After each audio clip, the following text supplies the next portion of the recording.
Understanding Management in the Marketplace, Chapter 1. And we start our discussion taking a view, which I think is extremely important to take, at looking at a 20th century management and leadership model versus a 21st century management and leadership model. In the 20th century, when we looked at kind of management and leadership, it was probably more directive, a little more visionary, charismatic, and participative at top levels only. In the 21st century, in order to sustain ourselves in the capitalistic society we operate within and be able to manage that effectively, we're really going to have to take a look at being more encouraging through the connectivity that we have, giving meaning and purpose at all levels, and utilizing scans to interpret environmental changes and information. This is an important slide to understand from a management standpoint because philosophically it's a shift. And that shift is necessary, I think, because over time we have seen that management and leadership changes in so many different ways. So what are some of these management and leadership principles that we want to talk to or about it from a basic standpoint? Authenticity, the ability to have a high degree of awareness, acknowledgement is extremely important. Accountability is one of those. And then the last one is action planning or taking actionable steps. When we look at these five principles, they really help us in our management planning and how we develop our plans. And so we should have an interest in these because we have a diverse segment of the population that migrates and immigrates all over this country. We have a global influence, not only from a personnel or people perspective, but from a processes, systems, and an economic approach. So we have to be able to manage extremely well when you have so many different moving parts. And that's why we focus in this way. So when you're looking to develop your management and leadership strategy, this authenticity, this awareness, this ability to put yourself in a acknowledgement capacity as well as accountability and action planning are extremely important as foundations for your management and leadership programs. So let's take a further look at these 5 A's and how they might work for us and how we might find authenticity in our leadership. Authenticity is about the leadership of organizations looking to hone their management skills and the managers in their organizations. So they pay attention to detail, there is empathy, and the ability to relate. I think those are the three key pieces you want to be able to pull from this: the detail, the empathy, and the ability to relate, understanding how to engage people and why this is so important. This is where we are starting to build the first blocks of authenticity. From an awareness standpoint, we have to have engaging awareness, informing awareness, involving awareness, and then planning awareness. And the real emphasis is placed on the planning awareness for applying and learning and putting groups to the test to push them beyond their normal comfort zone. But you have to have the engagement, the informing, and the involving in order to get to the ability to be able to effectively plan and execute from a managerial standpoint. Leaders look to invite members of groups and teams into their organization. We have to find ways to encourage them to feel included and valued from the group perspective, as well as what are some of the skills that helps us pull out information about the group that helps us then motivate and move them forward from a training and knowledge-based standpoint. Acknowledgement. So when we look at acknowledgement, we really get into the different types of leadership that can exist. And I gave you examples of 3. There are many others. The servant leader, aware that there's really a gap between what is wanted and what's expected in the workplace, and then how they actually see things. The servant leader is a servant first. And so this thought process really begins with the theory that one wants to serve and serve well. The steward leader. Leaders that acknowledge their role is to enhance the role of the followers. So this enhancement is the key piece in terminology here, because enhancement of the followers means the individual's freedoms, choice, accountability, responsibility remain intact. This is fertile ground for personal growth and development as well. And then the foundation leader. Foundation leaders know what is most critical to the leadership process, and then where the values kind of originate from. So the value proposition or value is the most important piece of the discussion here, because values tend to be the foundation for a focused leadership effort. So think in terms of acknowledgement being uh, this being three types of leadership acknowledgement that could be important in the process. Now, accountability.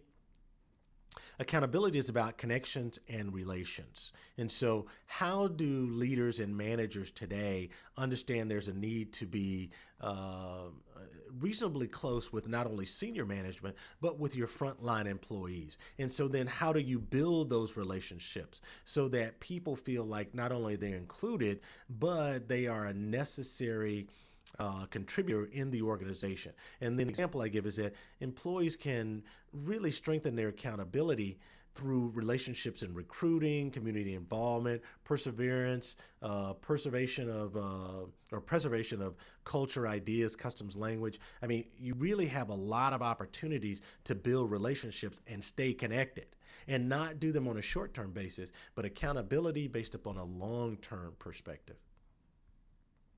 And then action planning, understanding the environment when you start to develop a strategy and put together a plan. What are the actionable steps that you can anticipate, and what are the strategies that help you bring down the anxiety of those who are following? These strategies are extremely important, because that leads you to execution or implementation of the plan. These are actionable steps that you would have to demonstrate, not actionable steps necessarily that you would put into writing for an organization. So how do these factors then impact management and leadership in the workplace? Because there's a structure from a managerial standpoint that we operate within. And this structure in the marketplace is an industry structure. It has a consumer behavior or value there. There's a global marketing effort. There's marketing segmentation. There's the value of what we do from a consumer and a business standpoint, and then there's a SWOT. Here's the thought process and how we differentiate management in the marketplace. You now have to become very good, not just as a leader, but as a manager in managing your particular business in this marketplace. And these particular factors weigh into either assisting you in doing that, if you use it in the right positive method or form, or working against you if you don't figure out how to manage effectively, say, for example, your global marketing effort, how to present value to the consumer. So let's take a closer look at each one of these. The industry structure, we operate as pure monopolies, as one way or one entity, and how we manage that is different. You can look at, for example, the post office, as I give as an example here, which has had its challenges in managing itself over the last decade or so. So you can speak to, in a pure monopoly, how effective one can be in managing.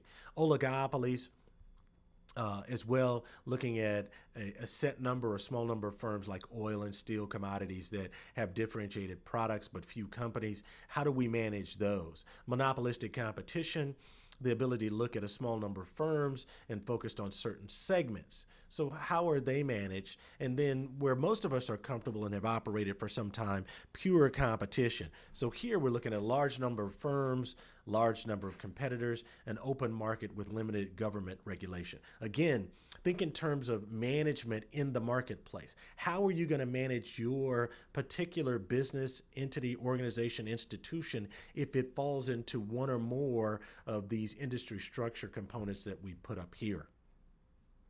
So leaders and managers have to build a value proposition in order to figure out how to be effective. And so what do they take in consideration when they're trying to build this value proposition? Influencing factors. So what are the cultures that they are managing, whether they are cultures they are familiar with or some that they are not? Psychology is one of the elements, as well as the social and personal aspect of the influencing factors that are extremely important in a managerial process. As well as when you're building value, you have decision-making factors. So what is the need? Recognition, information collection, value acquisition, and value assessment necessary to be effective as a manager in building the value proposition.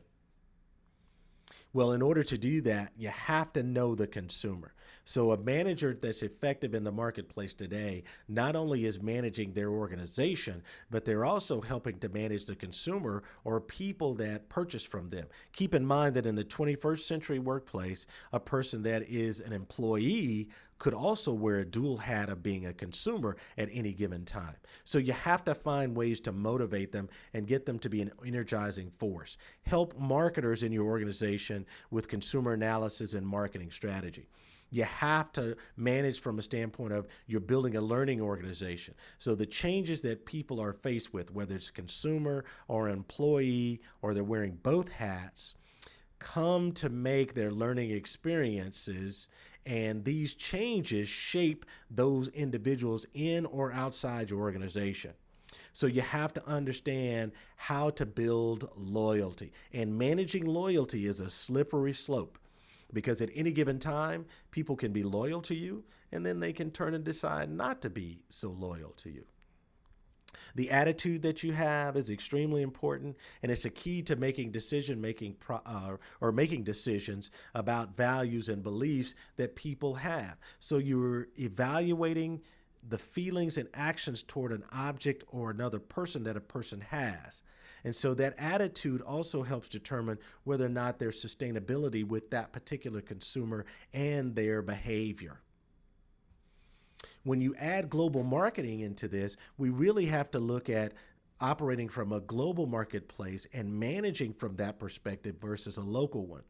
So our strategy and our technological advances have to really have someone who is um, key and who understands these strategies and advances in a way that they can push them forward versus just surviving and being somewhat competitive in the marketplace. They have to be able to analyze the environmental opportunities and governmental action and consumer strength, and then look at the 5 P's of marketing and the development of strategy and figure out how to manage those well.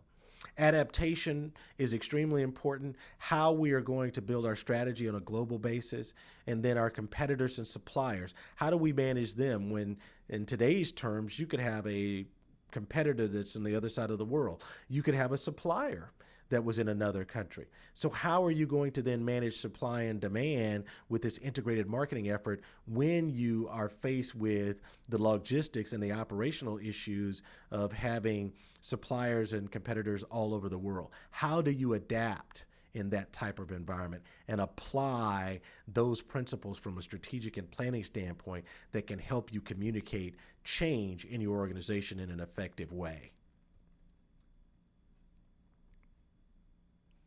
So when we look at this from a marketing segmentation standpoint, it becomes critical to making sure that managers know how to operate when they are building a mass marketing effort. And so this mass marketing means that you'll have mass promotion as well as mass distribution. When you're segmenting the market, you've got to be able to look at your marketing effort targeting certain people at certain times. So communications or the choice of communications you make is extremely important. And then how you distribute the products and services that you're offering becomes just as critical. And then whether you go for niche marketing or niche marketing, it's important to understand that you are targeting your communications in a way that go to a certain segment of the population.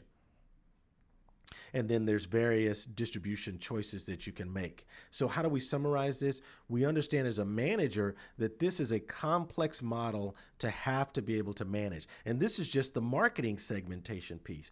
Think about it if you had finance, operations, sales, human resources. There's a number of different management tools necessary in order to be effective in this particular arena. Goals, strategy, tactics. So when we're looking at building customer value, it's extremely important to understand, if we continue this example of looking at the marketing mix, which is nothing more than the 5 P's of marketing: price, product, place, promotion, and position.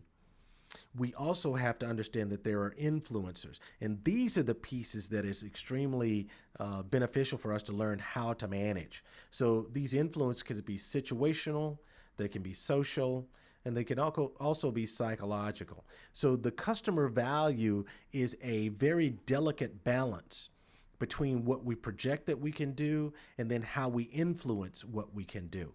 And the truly adept 21st century manager understands how to strike this balance when building value with the customer.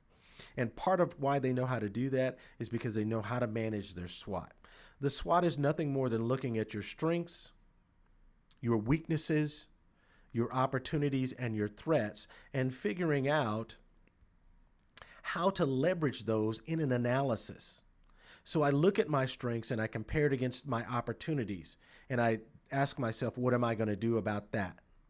I look at my weaknesses compared against my opportunities, or my strengths against my threats, or my weaknesses against my threats. And I ask myself the same question: what am I going to do about this in the marketplace? And this management of my SWOT analysis is extremely important because it is a segue into strategy, and then ultimately into tactics, and then ultimately into implementation of my overall management plan. So here's some definitions that might be beneficial for you. Look at authenticity, awareness, acknowledgement, accountability, and of course, action planning.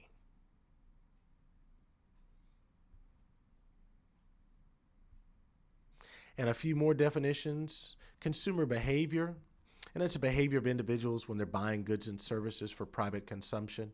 Value proposition, the statement of how the market targets a particular product and gives the benefits of those. Social needs, personal innate feelings of deprivation. Primary group, members of a group who look to have an impact or effect on the consumer spending or purchase behavior.